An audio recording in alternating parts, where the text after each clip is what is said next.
Yo, what's going on, snipers, and welcome back to our Colorado Avalanche franchise mode. So in last episode, we took on the San Jose Sharks in the first round of the playoffs, and we destroyed them, scoring an average of 5.5 goals per game, like around, because we had one 6-goal game or two 6-goal games, and we had two 5-goal games. We just dominated them, and we only allowed like 9 goals over those 4 games. Most of them were in one game where we allowed 5. The other 3 were pretty good defensive ones. So I'm very happy with how our team performed in that first round, and hopefully that can continue here in the second round against the Calgary Flames. Now the Calgary Flames are a bit tough team because they got more like younger players that they've drafted in the top 5 or so multiple years. So they got some really good young prospects in their lineup, and they also have some solid depth players and solid veterans nonetheless too. So overall wise, I'm a bit more scared of them than I was of San Jose. So I think this one should be a bit closer in terms of who wins the series.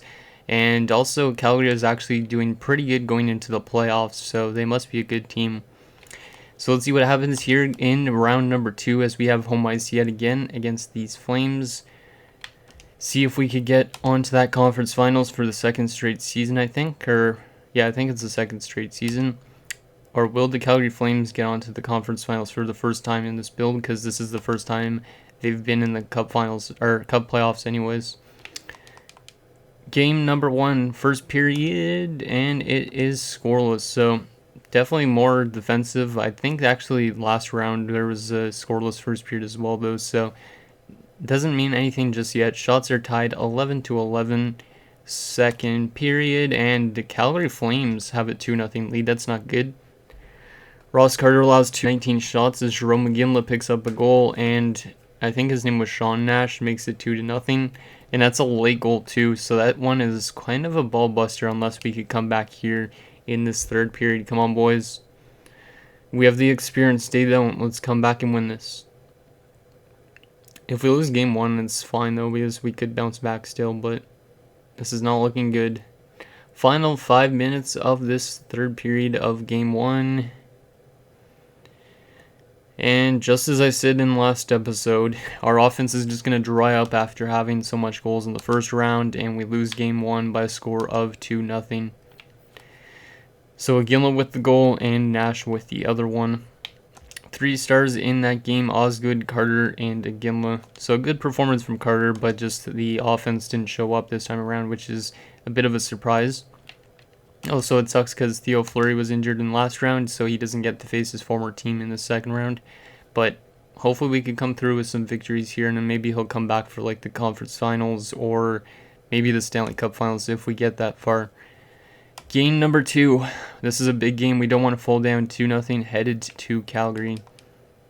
First period of game 2, and it's 1-0 Flames. So yet again, we can't score any goals, it seems like, on Chris. We haven't scored a goal in 4 straight periods now, which is a real big surprise. Corey Stillman makes it 1-0 after 1. We only had 4 shots as well in that first period, which is a bit of a downside. So second period, and it is 2-1. So we finally get on the board, but they also did as well. So Fuller made it 2-0. But Forsberg makes it a 2-1 game. So despite being outshot by 11 shots, we're still right in this game. Come on, boys, let's tie this up here. 5-on-3 power play to start the third, and we don't convert on it. That's not good. We can't pass up opportunities like that. Final 10 minutes here of this third period. We need a goal to tie this game up. Final 5 minutes. Time is winding down, and we lose again. Damn, we only have 1 goal in the first 2 games of the series. I think I might have predicted the series completely because last round, like I said, our offense was doing so good, but then it's just going to dry up, and we've only got 1 goal in 2 games now. So Forsberg from Drury and Gerbeshkov is our only goal. So once again, good performance from Carter keeping us in it, but our offense just isn't showing up right now, so we are going to be making some line changes before we head to Calgary, just because, yeah, that's not a good way to start it off. Like, we could technically win both games in Calgary, but hopefully, hopefully that happens. I don't know if it will, but we got to make some changes to our lineup. Something's just not clicking right. Okay, so what are we going to do? We're going to move Sakic up and put Zadorov in, because Sakic still has, his offense is kind of getting worse, but he's still got a really good shooting category. We could change up the power play unit maybe. Or actually, let's split up, and do we want to split up Darmore and Stravik? Those guys always are so good together. You know what, let's move Ulnov down because he's a defensive defenseman. Actually, they're both defensive defensemen. Who's got the better defensive awareness? This guy does. So yeah, we're going to move Henry up to play with Oslund, see if that helps out the defense a bit. Even though we have been good on the defensive end. And Carter's been good in net, so I'm not going to switch him for Hines. Power play unit. Take Petrovic off the power play. Who do we got that's not on the power play? Let's see. Who do I want to put on this power play unit? I guess I could put Zubov on the power play. No, Zubov's not on the power play unit. So we're going to put Zubov on the power play. See if that helps out. And then also we are going to take Israel Henry off the power play and put in a forward as a defenseman on the power play. That is going to be Galchenyuk because he's a two-way forward. Just to see if he can help out that a bit as well. Yeah, because he's good defensively, so he could play as a defenseman on a power play, so why not? Okay, so hopefully those changes help us out here because we definitely need to win some games, especially both these ones in Calgary, because if we go down 3-1, I don't see us really coming back from that. So let's see what happens here in game number 3 in Calgary, the first playoff game in Calgary in quite a long time in terms of this franchise mode. So first period, and it's a 1-0 us, so good start there. Petrovic, who's only played, I think now like 4 games. He was the guy that replaced Fleury in the lineup. He's got 2 goals in the playoffs, so he's been showing up. Shots are 14-7 in favor of us. Second period, and it's still 1-0, so we're actually having a very good defensive game like the first 2 games, but this time around we're leading. We're outshooting him also 30-14, but Chris Osgood is just keeping his team in this game. He's doing what Carter did the last few games for us, because we had a chance to win those first 2 games, but we just didn't score enough. So final 10 minutes here of this third period. Power play for us. We don't score on it. Time is winding down, and we are going to not tie the series, but we're going to take a game in Calgary, which is huge. We outplayed them big time, but Osgood just gave his team a chance to win that game.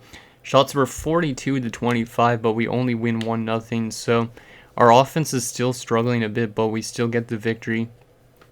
So Petrovic with the only goal from Okposo and Culp. So this is like a battle of the goaltenders this round, I guess, because Osgood's just been lights out. Carter has been pretty good, even though we've lost 2 games. And yeah, hopefully we can find a game where we just score like 6 goals like round, because that would be nice. It's like, look at all these games, 5-0, 6-2, 6-5, 5-2, and then all of a sudden 2-0, 2-1, 1-0 win. Like our offense just completely fell off the face of the earth or something. Okay, so sim up to game number 4. Let's see if we could tie the series up headed back home, which would be huge. That would be weird though for both teams to lose their first 2 home games of the playoff round. First period, and it is 1-0 again for us. Starting it off just like last game. Chris Drury scores for us. Shots are 14-10 in favor of us as well. Second period, and it's 3-1 for us. So now we're finding our offense again. Fuller tied the game up, but Galchenyuk and Petrovic again. This Petrovic guy's been doing really good for like a 4th line player. So, very happy with this Petrovic guy.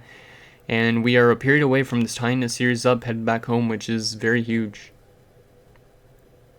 And there's a goal from Rylan Keefe to make it 4-1, so that's probably the nail in the coffin unless we have a monumental collapse. Final 7 minutes here. And it looks like we're going to be tying up the series headed back to Colorado, which means if we win next game, we have a chance to out Calgary on their home ice, which could potentially happen. Or Calgary has a chance to upset us next game and win on their home ice, which we definitely don't want happening. So Drury from nobody, apparently. So Drury just went in on a solo breakaway or something.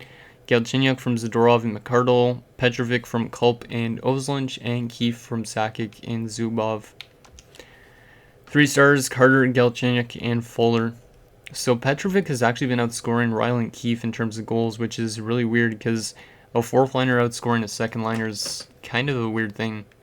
Like, it makes us have at least really good depth, but still just weird for a second liner to not have as much goals. I guess Petrovic is more of a skilled player in that sense. Like, I think Keefe's a playmaker, so maybe that's why. But let's see if we can continue this winning trend here, because we just won the last two now, and we've been playing great defensively this entire round. We just need our offense to show up like last game. See if we can take a 3-2 series lead here. First period, and it is 1-1. They score first this time around. Corey Stillman making it 1-0, but Ralph Culp tying it up for us. Shots are close as well, 8-7 after one.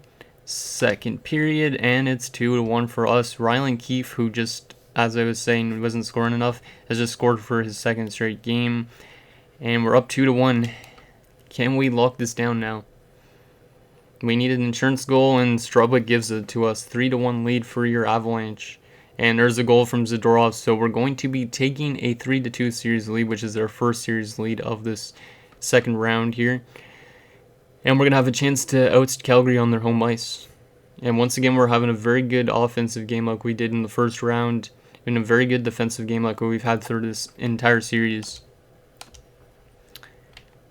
Okay, so all events, let's see the assists and all that. So Culp from Strudwick, Keefe from Gerbeshkov and Zadorov, Strudwick from Forsberg and Sakic, Zadorov from Zubov and McCardle, and Drury from Strudwick and Culp. 3 stars in that game. Strudwick with 3 points, so Strudwick continuing to put up a lot of points here in this postseason. Zadorov second star, and Culp the third. That's good that Culp and Zadorov are showing up, because those two guys have been talked about being moved, and that is not a good injury. Valery Gerbeshkov has been injured till May the 6th, so that's not a super long-term injury, but it's still a mild concussion nonetheless.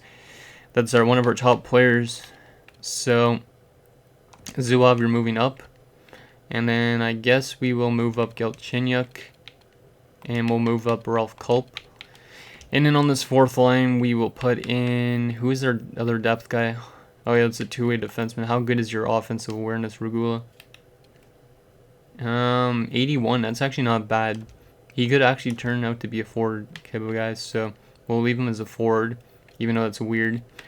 And put him on this 3-on-3 unit, even though that doesn't really matter that much. Just watch Regula score a goal though as a forward. Like, he's actually not that bad for a defenseman to play forward. Like, I never seen a defenseman that's that low overall having an 81 offensive awareness, so that's pretty good. Okay, so let's see if we could oust the Flames on their home ice, or will we be heading to a Game 7? Let's see what happens here. We have to deal with an injury first, so that's not good. Let's see if we can still win without Gerbeshkov. First period, and it's 3-2 for them, so despite us scoring first, we let in a lot of goals in that period, which is something we don't usually do too much. So Darmour scores, Stillman ties it up, Strudwick gives us the lead, but then Iginla and Nikitin giving the Flames the lead. 3 goals on 10 shots, Carter might be pulled already, which means Hines might be getting his first taste of playoff action. Let's see what happens here in the second, and it's 4-3 for the Flames. We tied it up again, but Stillman giving them the lead. 4 goals on 18 shots. Carter's still in net. This is uncharacteristic of these two goalies. Both of them are struggling in this game, which didn't really happen at all in the first like 4 or 5 games. Come on, boys. We need a goal to tie this up, or else we're heading to a Game 7, which are kind of up in the air a bit. Power play, we don't score on it. Penalty kill, nicely done. Time is winding down. Come on, boys. And we're not going to get it done as Eric Brewer gets an empty netter, and we're headed to a Game 7. Yikes. First game without Gerbeshkov was a disaster. So Darmour from Drury, Strudwick from Zadorov and Forsberg, Drury from Forsberg and Zubov. Yeah, their big guys in Calgary showed up. Stillman, Iginla, and Nikitin, the stars, all of 2 points each. That's not good. Is Gerbeshkov? Oh, shit. You gotta be joking me. Oh, my God. Yo, I wish I had like a face cam on for this, because holy shit, this is annoying. I've never seen this injury even in NHL 19 either, so Ross Carter Our 95 overall goalie has fractured his collarbone, but he still played the remainder of that game somehow. And he's out till June the 1st, which means he's out probably the entire playoffs. We're getting Gerbeshkov back next game, but Hines is going to be having to be our goaltender, or we could rely on Patrick Wall, who might be in his last season, but I don't know about doing that. Going into a Game 7, we're going to have to rely on one of those goalies. Yikes. Ross Carter, I've never seen that injury ever. I've never seen anybody fracture their collarbone in this game. Like, he must have had a puck hit him in the collarbone or something. Like, damn. Like, I could call up Amante, but I think I might call up Waugh just because he's getting close to retirement. Right, how old are you, Waugh? Yeah, 42. Yeah, we're just going to call up Patrick Waugh, but I don't know if he's going to play this game. Like, I know he's still pretty decent, but... oh, this is not good. Well, I mean, do we want to go with Hines or Patrick Waugh? The stupid thing that keeps popping up when I try to click on the player. Let's see, Patrick Waugh, how good is your stats, stupid thing? Why does this thing keep popping up? Stupid glitch. Yeah, let's go with Patrick Waugh this game. It's potentially the last game of his career, so might as well. And then Amante in the AHL is going to be a starter, even though the AHL isn't going to play again this season. But Gerbeshkov should be back for this game, which is good news. No, he's not. I thought it said he was supposed to be back on the 6th. Unless he is back and I just forgot to put him in the lineup. I think that must be the problem. Let's just see. Stretched. Yeah, Gerbeshkov is back. That's good. But he is still a bit injured, but we're still going to play him anyways. Not that I like to do what happened to like Kevin Durant in the NBA, but still we got to play Gerbeshkov. He's a good defensive forward and he could help us win the series potentially. It just sucks because that means we're like, if we get to the conference finals, we're without Ross Carter when we face the Swedes if we do, or we could be, yeah, we're going to be probably without him in the finals too if we get that far. Yikes. Okay, let's see what happens. Game number 7 without our number 1 goaltender. I don't even know who's starting for us. Real-time simulation. Will we head to the conference finals or will we fall apart because of a fractured collarbone injury? Penalty kill, and they score, beating Hines, so Hines is in net for this game. God damn it, Hal Gill. Penalty kill. Nicely done. Sean Nash makes it 2-0. This is not looking good, guys. This is not looking good.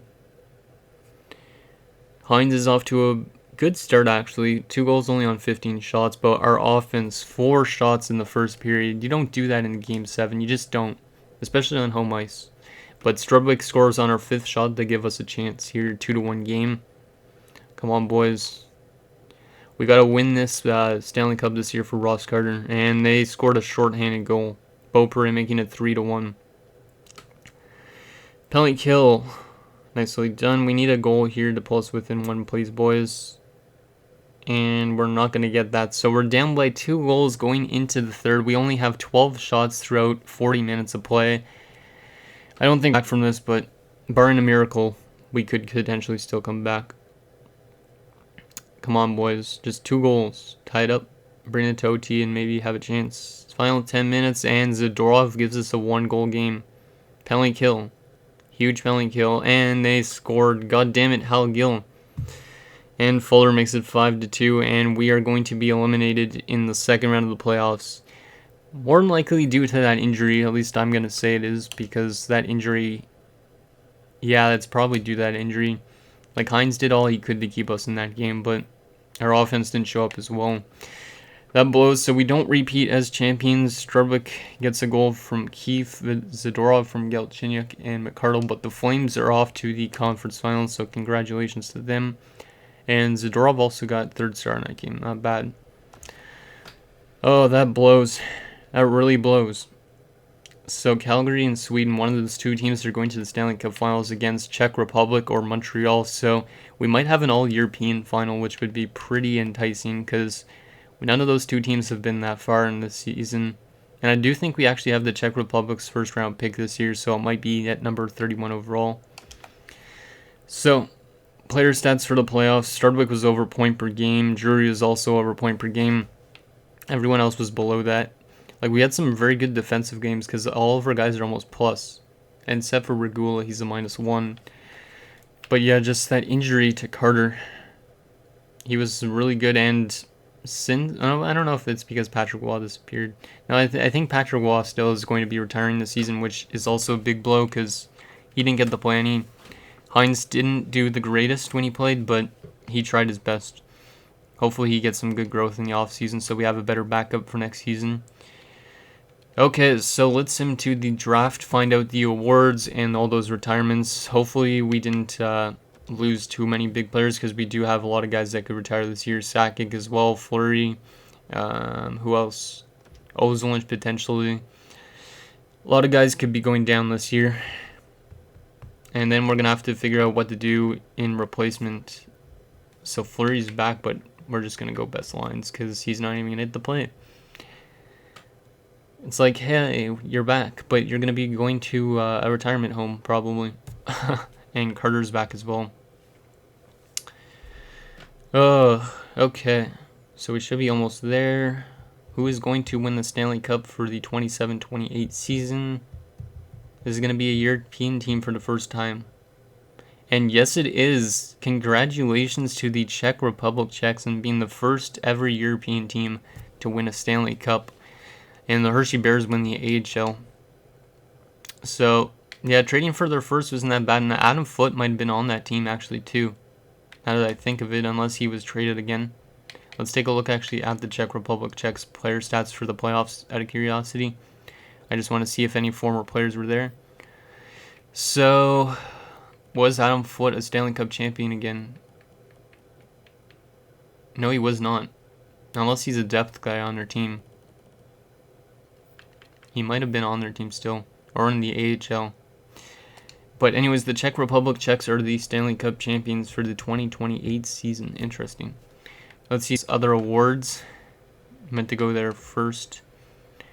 So Czech Republic winning the Stanley Cup, and they also won the President's Trophy. So very good season for Czech Republic. And Sweden also got to the finals. So we had a battle of European teams in finals. So Sweden versus Czech Republic. Interesting. So Finland and Germany need to step up their game because they haven't been this far at all. So that's a pretty enticing Stanley Cup Finals. Like, I would watch that if it was real life. Blake Sloan, I think this guy's name is, wins the Art Ross with the Phoenix Coyotes. Beaupre, who's that franchise guy with the Flames that we just lost to, won the Hart. Cavana takes home to Norris. That guy was... I think he had less points than Starbuck did this season, but he had a really good plus-minus, so that's probably what gave him the Norris. Sloan takes home the Lady Byng. Raffle takes home the Calder for the Toronto Maple Leafs. DeVries taking home the Conn Smythe. And he also took home the Vezina. Great season from that guy. He also takes home the William M. Jennings. Christian Laflamme takes home the Masterton. Frank Walzer takes home another Selke trophy. I think that's like his 6th or 7th straight, which is crazy. Beaupre takes home the Lindsay, and Joe Sakic, in potentially his last season in the NHL, just takes home the Maurice Richard for, I think, the 3rd time. So that's pretty nice. In terms of AHL, do we have anybody win awards for us? Rod Brindamore winning some awards in the minors. Interesting. No, nobody for us. Okay. So now the moment of truth is the retirements. Did we lose 3 guys or 4 guys to retirement? Or did we lose any at all? Like, is Patrick Waugh going to come back at his season at 43, which would be pretty crazy. So Boston's got the first overall pick, which is kind of also surprising because we played them in the finals not too long ago, it feels like. Germany has the 2nd overall pick, followed by Carolina, Detroit, and St. Louis. Interesting. And Ottawa also has 2 top 10 picks. Okay, so retirements for the 2028 season. Who is going to retire? Keith DeChuck is the top player to retire with 650 points with the Phoenix Coyotes, where he spent his entire career, so he never went to St. Louis like he did in real life. But there's all his player stats, never winning a Stanley Cup. Mike Modano, the 2nd best player to retire with 638 points at 38 years old. A bit earlier than he did in real life because he played also in Detroit before he retired in real life as well. Pavel Bure retiring with 564 points. He also missed quite a few games, which is realistic due to his concussion problems in real life. There you go. Jeremy Roenick retires with 502 points in 740 games, so some big name retirements, but no Sakic, which is great. Who else do we got here? Yannick Perreault, 466 points, so he might have over-simulated quite a bit.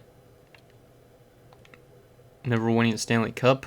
Mike Sillinger retiring with the not Calgary Flames, the Carolina Hurricanes. I think that's around the time he retired in real life, if I'm not mistaken.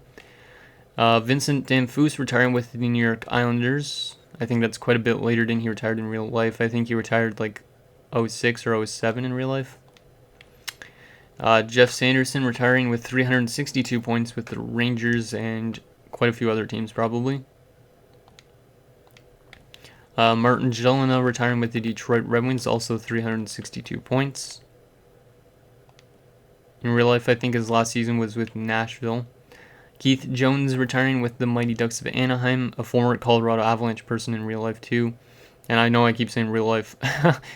I wonder how much times I've said that in the last 5 minutes. Who else do we got here? Thomas Holmstrom retiring with the Boston Bruins. That's weird because he never left Detroit. Who else we got? Ville Peltonen retiring in Finland, so he retires in his home country, which also makes sense because he played in the SM Liga till he retired, I think, in real life too.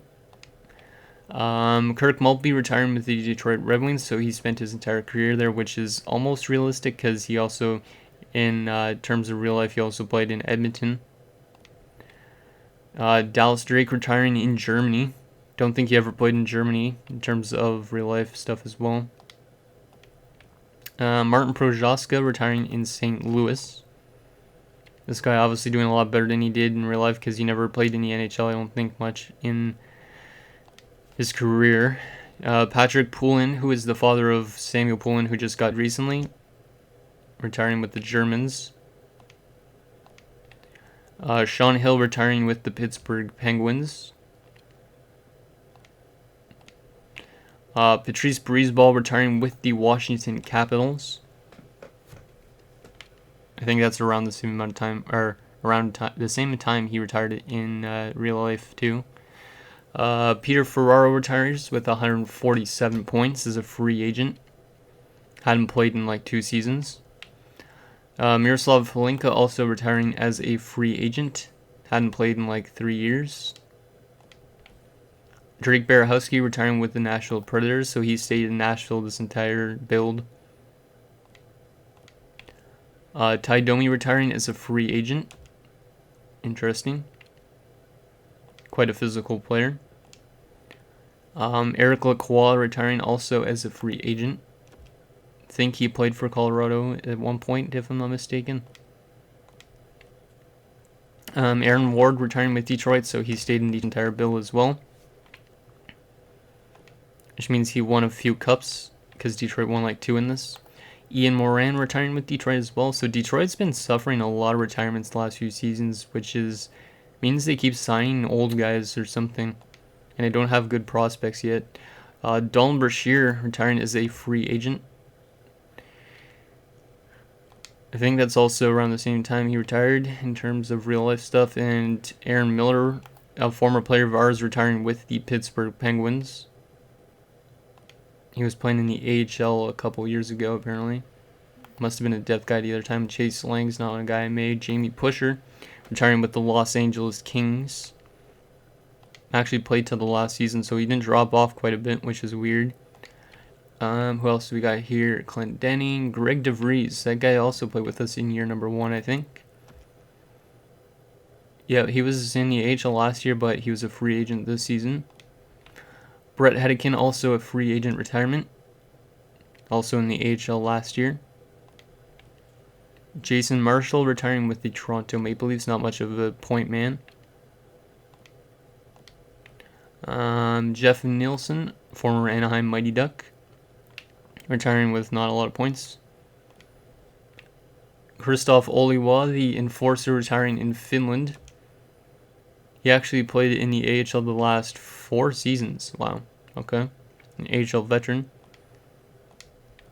Rick Dermott, Blaine DC, Jan Vopat retiring with Finland.